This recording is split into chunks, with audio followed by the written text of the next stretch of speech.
नमस्कार मित्रों, आप लोगों को होली की हार्दिक शुभकामनाएं। उत्तर प्रदेश के सम्मानित शिक्षा मित्र पिछले 24 साल से समान काम, समान वेतन तथा सम्मानजनक मानदेय की मांग प्रदेश सरकार से कर रहे हैं।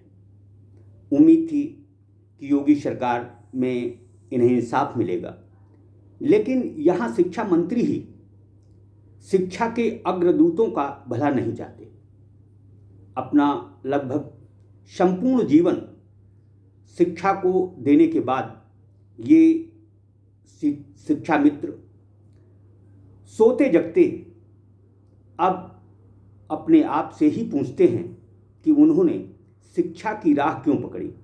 उनसे तो अच्छे मजदूर हैं। उत्तर प्रदेश में पिछले 25 वर्षों से 1,13,000 से अधिक प्राथमिक स्कूलों में पढ़ा रहे लगभग 1.5 लाख से अधिक शिक्षा मित्र सहायक अध्यापक पद पर नियुक्ति के लिए संघर्ष कर रहे हैं।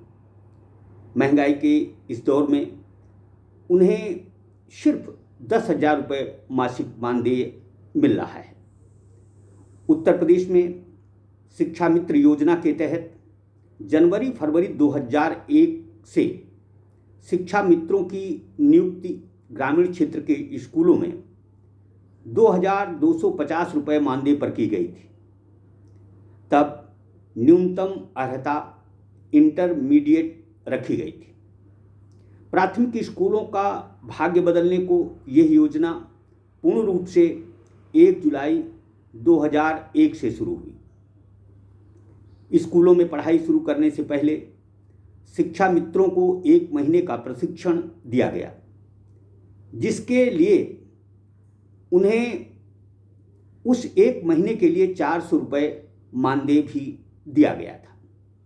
पिछली सरकार ने बगैर टीईटी शिक्षा मित्रों को सहायक अध्यापक पद पर समायोजित करने का निर्णय लिया।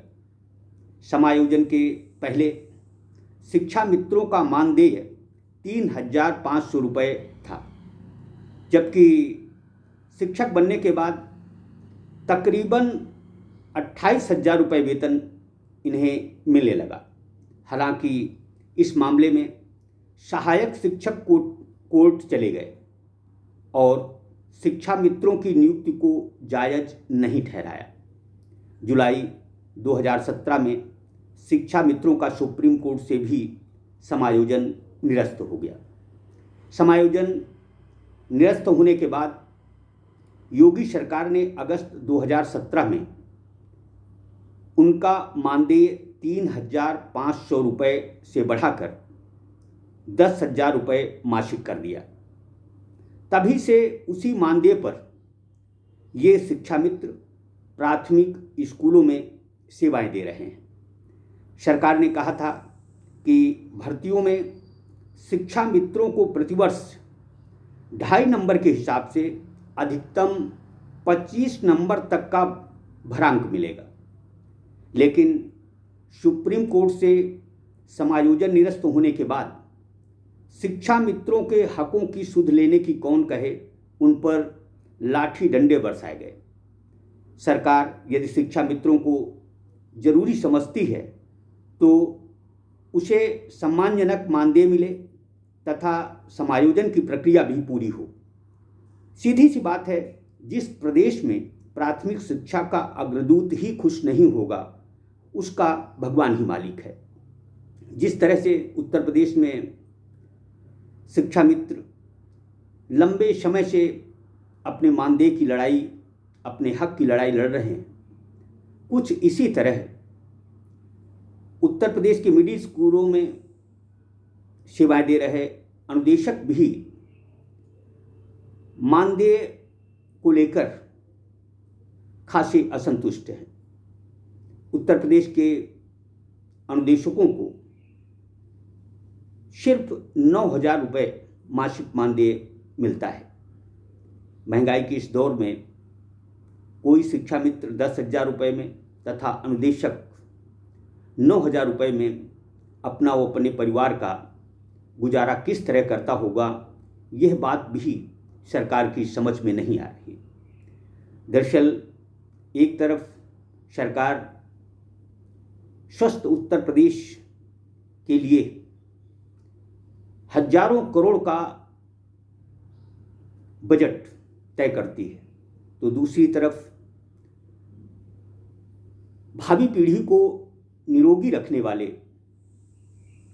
शारीरिक शिक्षकों यानी अनुदेशकों की फिक्र कतई नहीं की जाती।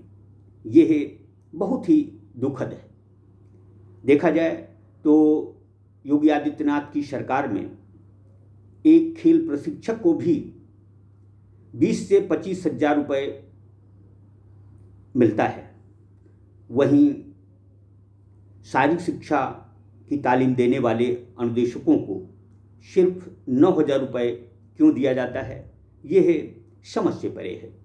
जो भी हो, उत्तर प्रदेश के सम्मानित शिक्षा मित्रों तथा अनुदेशकों के मामले में सरकार को न केवल गंभीर होना होगा, बल्कि बेहतर ये होगा कि इन्हें नियमित किया जाए, क्योंकि यही इनकी समस्या का निदान भी है।